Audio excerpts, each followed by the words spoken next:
নমস্কাৰ মই অজয় দলে সকলোকে হাসাই টিউটোৰিয়েল ইউটিউব চেনেললৈ স্বাগতম জনাইছো লগতে যিসকল ক্যান্ডিডেটে হেডিয়াৰি গ্ৰেড 3 এক্সাম কোৱালিফাইড কৰিছে সকলোকে অভিনন্দন জনাইছো এতিয়া আইছো মেন টপিকটোলে আজিৰ এক্সামটোত যিসকলে কোৱালিফাইড কৰিছে একেদকলে জানে যে একেদকলৰ ৰিজাল্ট শিটটোত ফাইনেল বুলি লিখা নাই তাতে প্ৰভিজনেল বুলি লিখা আছে সো কোনো এটা এক্সামটোৰ ৰিজাল্ট কেতিয়া প্ৰভিজনেল দিয়া হয় বা কি কাৰণত দিব লগা হয় মই অলপ কৈ দিব চেষ্টা কৰিছো আৰু এটো মনৰ ৰাখক যদি আজি ৰিজাল্টৰ সিটত যদি প্ৰভিজনেল লিখা আছে তেতিয়ালে ডেফিনেটলি আৰু এখন লিষ্ট ওলাব মোৰো কেবাজনো ক্যান্ডিডেট আছিল ইহঁতেও কোৱালিফাইড কৰিছে ইহঁতেও কৈছে যে প্ৰভিজনেল লিষ্ট লিখা আছে বা প্ৰভিজনেল ৰিজাল্ট বুলি লিখা আছে বুলি কৈছে প্ৰভিজনেল বুলি দিয়া আছে বুলি কৈছে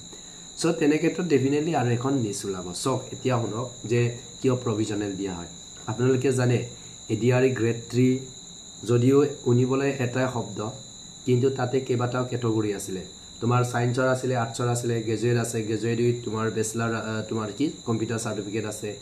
বা ড্ৰাইভাৰ এনেকে কেবাটাও আছিল তিনটা চাৰিটা সো এনেকুৱা হয় যে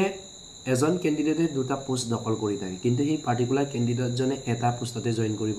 এটা পোষ্টটো থাকি যাব তাৰ মানে এটো কোৱা হয় ওভাৰলেপিং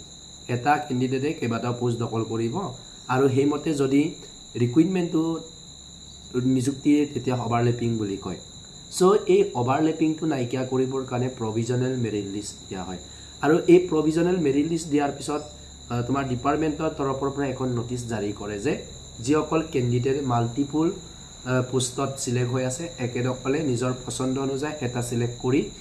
বাকি কেইটা উইথড্ৰ কৰিব লাগে বা নিজৰ নামটো টাই ল'ব লাগে যাৰ কাৰণে সেকেন্ড ফাইনেল লিষ্টত বা মেৰিট লিষ্টত বা ৰিজাল্টত বহু নতুন ক্যান্ডিডেটৰ নাম কমাই যায় এই সিস্টেমটো আমাৰ এডুকেশনত হয় যে এজন ক্যান্ডিডেটকে এলপি ইউপি বা graduate teacher post graduate teacher দুটাতে আবেদন কৰিব দিয়া হয় আবেদন কৰিব দিয়াৰ পিছত এনেকুৱা বহুত ক্যান্ডিডেট ওলাই যায় যে গ্ৰেজুৱেট টিচাৰতো পায় পোষ্ট গ্ৰেজুৱেট টিচাৰতো পায় কিন্তু ক্যান্ডিডেট জনটো এজনে গ্ৰেজুৱেট টিচাৰত যদি জয়েন কৰে তেতিয়া পিজিটি টো থাকি যায় বা পিজিটি টো জয়েন কৰিলে গ্ৰেজুৱেট টিচাৰতো থাকি যায় সো যাতে থাকি না যায় ৰিকুইৰমেন্টত বা বিজ্ঞাপনত যিমান কিনি পোষ্ট দেখাই থোৱা আছে যাতে সকলো কিনি দিব পাৰে তাৰ কাৰণে প্ৰভিজনেল দিয়া হয় আৰু উইথড্ৰ কৰিব দিয়া হয় আৰু উইথড্ৰ কৰাৰ পিছতে এখন চূড়ান্ত